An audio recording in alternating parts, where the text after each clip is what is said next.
Olá, vamos falar hoje sobre a Primavera Árabe e vamos corrigir algumas situações, vamos conceituar algumas nomenclaturas desse mundo árabe. E é claro, né, você já com certeza escutou a falar do mundo árabe, sobretudo porque teve um grande evento que proporcionou a expansão desse mundo árabe para o mundo ocidental a partir de 2011, quando houve a então revolta do mundo árabe, essa primavera árabe de jovens, que eu vou explicar agora para você poder entender esse processo. É claro que no século XXI, o mundo árabe já passa a ter um papel relevante na geopolítica mundial em decorrência de um evento que vai acontecer nos Estados Unidos no dia 11 de setembro de 2011, os atentados às Torres Gêmeas. E os atentados nos Estados Unidos, é claro. Esses atentados, promovidos por um grupo rebelde chamado Al-Qaeda ou Al-Qaeda, um grupo de terroristas liderado por um indivíduo, um saudita, de uma família muito forte no Oriente Médio, uma família saudita, a família Bin Laden. Osama Bin Laden vai promover esses atentados de 11 de setembro. Não que ele seja o praticante diretamente, não, ele é o cara que vai influenciar indiretamente nos atentados do 11 de setembro. Digamos assim, de uma maneira muito singela de se entender, foi um financiador. Na verdade, ele foi o mentor da Al-Qaeda, né? O Osama Bin Laden é um mentor da Al-Qaeda. Conta uma breve história para você poder entender que fez a Al-Qaeda surgir. O 11 de setembro nada mais é do que uma colheita que os Estados Unidos fizeram durante ao longo de décadas de Guerra Fria. E houve um momento da Guerra Fria, em 1979, num país que é porta de entrada, era a porta de entrada para a União Soviética, o Afeganistão, e os afegãos, que eram de maioria muçulmana radical, tiveram uma aproximação com os soviéticos, o então governo afegão da época. E havia dentro do Afeganistão um grupo de rebeldes que não concordavam com as ideias soviéticas dentro do Afeganistão. Esse grupo era chamado de Mujahidins. E esses Mujahidins tiveram o apoio dos Estados Unidos durante 10 anos. De 79 a 89, os Estados Unidos vão financiar os Mujahidins para expulsarem os soviéticos do território afegão. A guerra acabou praticamente com o país, acabou com o Afeganistão. E aí então esses camaradas vão tomar o Afeganistão, esses indivíduos que tiveram o apoio dos Estados Unidos, e vão formar um grupo chamado Talibã, um grupo extremista islâmico que vai se apossar do Afeganistão e vai estabelecer um regime muito radical islâmico dentro do Afeganistão. E lá no Afeganistão, depois de bilhões e bilhões e bilhões de dólares que foram gastos para expulsar os soviéticos, tem um filme muito legal de você assistir, que chama Jogos de Poder, com a Julia Roberts e o Tom Hanks. Vale a pena você assistir esse filme.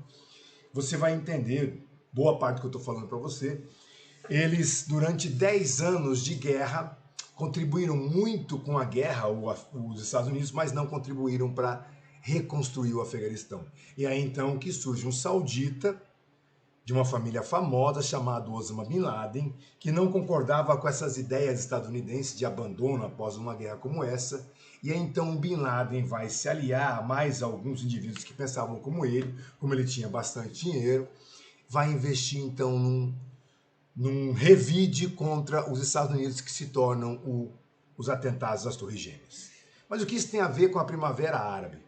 Tem a ver com a Guerra Fria, porque dentro dos países do norte da África e do Oriente Médio havia muita ditadura. E os ditadores que comandavam esses países, ou eles foram colocados pelos Estados Unidos ou foram colocados pela União Soviética. Osama Bin Laden é fruto dessa Guerra Fria, por conta da guerra do Afeganistão. Ó, então vejam quanto que a gente ainda vive, em pleno século XXI, dias de Guerra Fria. E aí então, por conta dessa instabilidade política dentro do mundo árabe, dessa instabilidade e dessa infelicidade do mundo árabe, vão surgir uma série de revoltas. Só que tem uma coisinha aqui que eu quero falar para você poder entender aí, tá? Vamos dividir esse mundo islâmico do mundo árabe, ok? Esse mapa aqui é um mapa do mundo islâmico. Esse aqui é um mapa do mundo árabe, são coisas diferentes. Mundo árabe é etnia árabe. Mundo islâmico é religião islâmica. Nem todo muçulmano é árabe, nem todo árabe é muçulmano, ok? A Turquia, por exemplo, etnia turca. O Irã, etnia persa, mas eles são muçulmanos, ok? Então, o mundo árabe é diferente do mundo islâmico. O mundo islâmico é o mundo da religião islâmica e o mundo árabe é o mundo da etnia árabe. Nem todo árabe é muçulmano, nem todo muçulmano é árabe. E a gente pode ter uma outra nomenclatura que é muito comum a ser utilizada nessa região aí, chamada de África Marrom, ou de Mundo Marrom, que pega o norte da África e o Oriente Médio. Sim, eles são considerados marrons. Isso é real lá nesse mundo aí. Isso não é novidade, tá?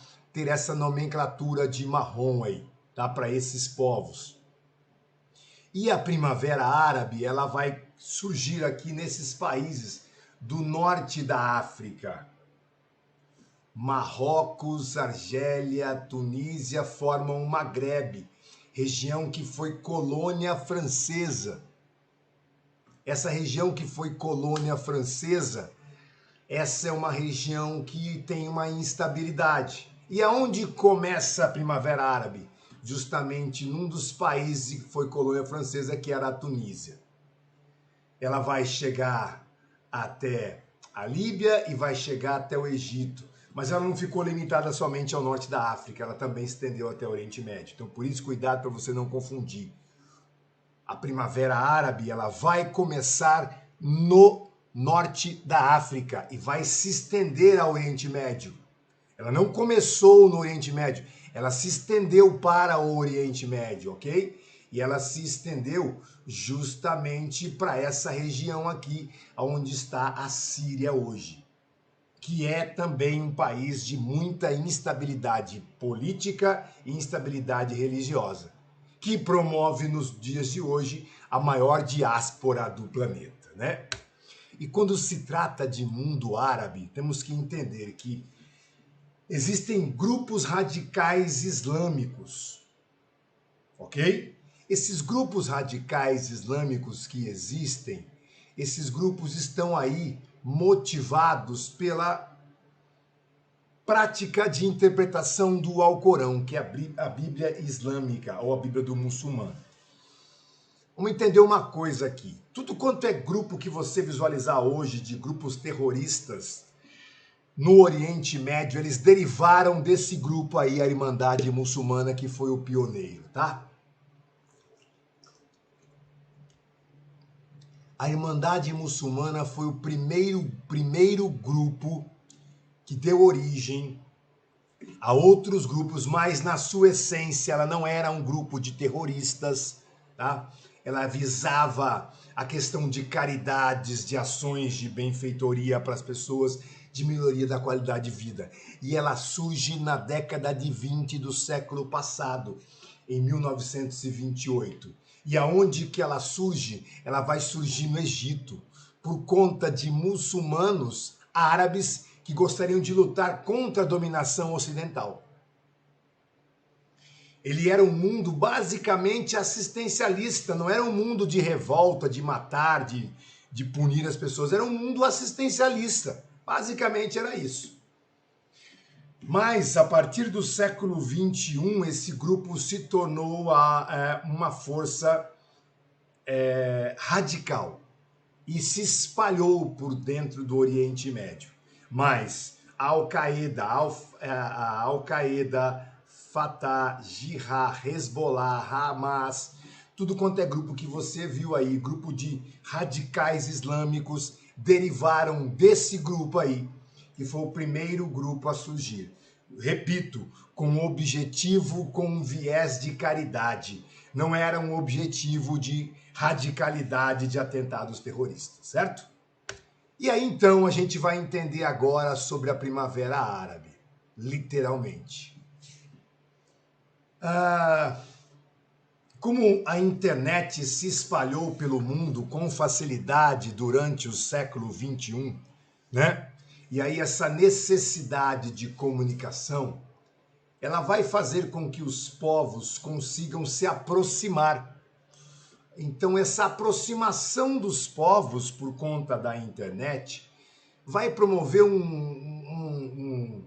uma redução no distanciamento entre as pessoas, né? Uma aproximação maior. E aí então a gente começa a conhecer o mundo de uma forma geral, principalmente porque a internet nada mais é do que uma abertura para que você possa visualizar a situação planetária mesmo, instantaneamente, né? E jovens do norte da África, eles viam que eles tinham dificuldade na prosperidade. E por que tinham dificuldade na prosperidade? Porque os seus governos, eles não propiciavam condições para que a população jovem pudesse prosperar. E eram regimes autoritários, ditadores, que sempre estavam ali sob o controle da economia de um modo geral, e é evidente, com um produto em mãos que era o petróleo. E esses jovens, eles viram que eles não tinham a chance de prosperar. Aí então, um jovem muçulmano, chamado Mohamed Bouazizi, na época com 26 anos de idade, ele, para tentar ganhar algum dinheiro para poder se alimentar, Mohamed Bouazizi, ele criou uma barraquinha de frutas, para vender frutas, vender legumes, para conseguir uns trocados, para poder alimentar a sua família e para poder viver uma condição mínima, né? Pois bem, a prefeitura, a polícia da Tunísia, simplesmente chegou na sua banca, na sua barraquinha que ele tinha lá, espancou Mohamed Bouazizi e tomou tudo aquilo que ele tinha. Bouazizi, então, revoltado com aquela situação, comprou a thinner, né? Jogou o thinner no seu corpo e ateou fogo ao corpo Mohamed Bouazizi. Aí então ele vai se tornar um mártir. Ele vai se matar em protesto pela condição de vida que ele tinha no seu país, a Tunísia. E aí então Mohamed Bouazizi vai motivar os jovens tunisianos a lutarem contra a ditadura de um general que estava há décadas no poder. General esse mantido, ou melhor, colocado lá pela Guerra Fria e mantido por uma pseudo-Guerra Fria que não existia mais, né? E aí então Mohamed Bouazizi morre como mártir. Aí os jovens tunisianos começam a se comunicar via Facebook, começam a se comunicar intensamente, e então os protestos acontecem dentro da Tunísia contra o general Ben Ali. O que esses jovens procuravam? O que esses jovens queriam na Turquia? Não havia, na Tunísia, ou nos países do norte da África, de modo geral, que promoveram a Irmandade Muçulmana. Não havia moradia, não havia liberdade de expressão, não havia chance de emprego ou de estudo de qualidade, não havia nada que pudesse promover a prosperidade da população, muito menos liberdade de expressão. E aí então, através da internet, através da utilização de dados de comunicação, de facilidade de comunicação, os jovens começaram a se manifestar e começaram a lutar contra esses regimes autoritários. Foram às ruas literalmente lutar contra os regimes autoritários. Mas o que mais chama atenção aí? O que mais chama atenção é assim, Muita gente me pergunta, né? Mas como que esses caras conseguem se manter no poder? Como que esses ditadores conseguem se manter no poder? Bom, primeiro é pela violência. A violência é quando um indivíduo se mantém no poder, ele é muito violento para se manter décadas e décadas no poder. O segundo é através do dinheiro, da compra. Ele literalmente compra as pessoas para que ele possa dominá-las. É só a gente ver um camarada como chamado Vladimir Putin, ele usa essas duas coisas, a violência, a intimidação e o dinheiro. No mundo muçulmano é um pouquinho diferente. Além de haver essa violência toda, é claro, a violência ela é muito comum no mundo muçulmano, há a chamada Sharia. E o que é Sharia, professor? Traduzir para o português literalmente, o caminho certo. É você viver de acordo com os moldes do Islã. Esse é o sentido da Sharia. Caminho baseado no Alcorão, caminho baseado no livro sagrado. E aí então esses indivíduos que estão lá no poder, se você falar isso para um muçulmano, ele vai negar com certeza, poucos vão admitir isso, alguns admitem só como forma de revolta hoje mesmo de fato. Eles se julgam poderosos porque eles estão lá no poder em nome de Deus. E é isso que os mantém no poder. Por isso que a Sharia fortalece esses governos autoritários. Eles se julgam abençoados por estarem no controle, por estarem no poder. Isso é muito evidente nesses países árabes. Muito marcante nos países islâmicos também. Países islâmicos e países árabes que têm os seus ditadores, é muito comum que a religião fortaleça essas ditaduras para que elas possam se manter no poder, né? E para concretizar essa ideia da Sharia, vem o jihad, né? Que é você lutar em nome de Deus, o seu esforço em nome de Deus. Para alguns, esse esforço é você matar o seu inimigo, combater o seu inimigo religioso, o seu inimigo da sua diferença religiosa e é matá-lo. Para outros, é você rezar em nome de Deus e tentar espalhar o Islã. É assim que funciona esse movimento democrático dentro desse país. Entendam, democracia, minha gente, democracia é um governo particular. Eu não posso falar que toda democracia é igual. Nem toda democracia é igual a outra. Existem várias formas de regimes democráticos. No Brasil não é igual ao da Argentina. O da Argentina não é igual aos Estados Unidos, que não é igual ao do Brasil, e assim vai. Olha a eleição nos Estados Unidos. Então, cada país tem o seu regime democrático. E os países árabes têm o seu próprio regime democrático, baseado num movimento islâmico, baseado na conduta islâmica. E aí então estão os ditadores que comandavam esses países. Olha quanto tempo de ditadura. Não se esqueçam que isso aí foi em 2011. A Tunísia tinha o general Ben Ali, que estava lá no poder há 23 anos. O Egito tinha o general Hosni Mubarak, estava lá há 30 anos. E a Líbia com o chamado Rei dos Reis, Muammar Gaddafi, um dos ditadores mais cruéis que já passaram por esse planeta, somado, é claro, a Stalin, Gengis Khan, quem mais que eu posso colocar para vocês aí? Ah, Hitler. Hitler é fichinha perto de Stalin e Gengis Khan. Hitler perde longe para esses caras. Mas dá para colocar o Hitler nesse meio aí. E o Muammar Gaddafi é um dos caras mais cruéis que já passaram por esse planeta aqui. Ficou 42 anos no poder, fez algumas cirurgias plásticas, inclusive com cirurgiões plásticos brasileiros. Então, a Primavera Árabe ela vai acontecer nesses países. Só que ela vai vingar diretamente em 3. Ela vai vingar na Tunísia, na Líbia e no Egito. Vai se estender a Síria, Jordânia e Iêmen, mas não vai durar. Os seus ditadores matam todo mundo que tenta promover essa revolta dos povos. E aí não, a Síria vai ser diferente. A Síria vai ser um detalhe que eu vou ter uma aula específica da Síria. A Síria tem a família Assad. Bashar Assad estava no poder há 11 anos, mas quem estava no poder antes dele era seu pai, Hafez Assad. Quem colocou Hafez Assad no poder? A União Soviética. Quem é o maior aliado da Síria? A Rússia, ou seja, o Putin é aliado da Síria. Mas por que essa aliança? Porque a Síria compra armas da Rússia, a Síria faz negócios de gás com a Rússia. Então existem muitos acordos comerciais. E por conta da Rússia ser membro do Conselho de Segurança da ONU, os Estados Unidos até hoje, junto com a OTAN, não interferiram diretamente na guerra da Síria. Interferiram por conta do crescimento do Estado Islâmico. Não era uma luta contra sírios, era uma luta contra o Estado Islâmico.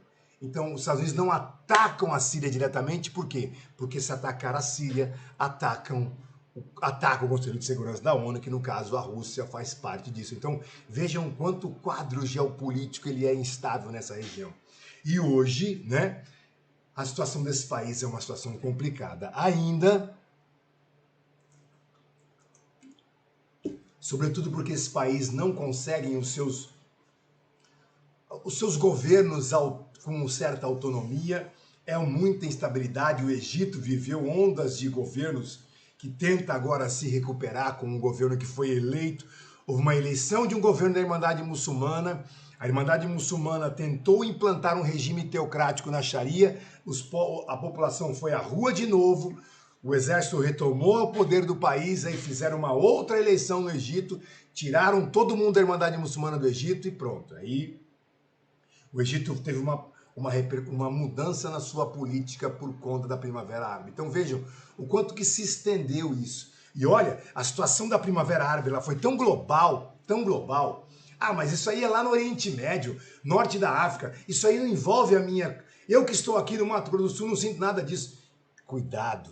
A Primavera Árabe, quando ela aconteceu, a Primavera Árabe promoveu o fechamento de frigoríficos no Mato Grosso do Sul que exportavam carnes para o Egito.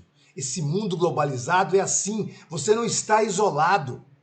Você não está isolado. Então, esses eventos, quando eles acontecem, interferem em todo o aspecto conjuntural, todo o aspecto global da economia. Então, não é assim, é lá no norte da África, é lá no Oriente Médio e não vai acontecer nada comigo aqui. Acontece, acontece.